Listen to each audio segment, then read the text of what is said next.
Thank you, Gama Food Corporation. From the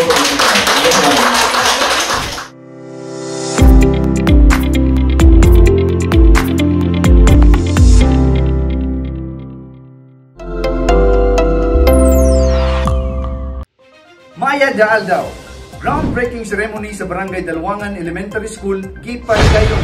Hulyo 12, 2024, gipahigayon ang groundbreaking ceremony alang sa usa ka bagong proyekto nga maghatag og kaayuhan ug kalambuan sa komunidad. Dako ang pagpasalamat sa lokal nga panggamhanan sa siyudad sa Malaybalay ubos sa pagdumala ni Mayor Warren Pavillaran ngadto sa pribadong buhatan sa Gama Foods Corporation. Today, Dalwangan Elementary School existed, mga karon. Thank you, Gama Food Corporation. From the sa proyektong naglakip sa pagtukod og duha ka lawak sa usa ka tulunghaan nga gipahinungod sa Dalwangan Elementary School.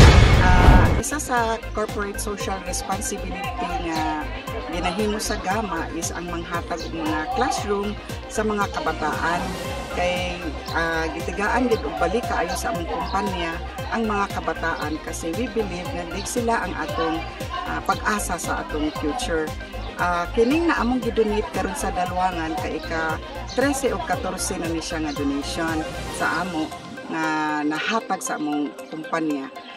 Kami lang mangayo lang sad ni o kanang sa katawhan na ipadayon o i-appeal og pangadji ang among kumpanya para magpadayon og bless ang among kumpanya o magpadayon sa ni og panghatag sa mga classroom sa mga kabataan. Daghan salamat. Para sa Malaybalay News Update sa siyudad sa Malaybalay, Edelbert Colon, Maya Daaldaw, daw salamat tungkay.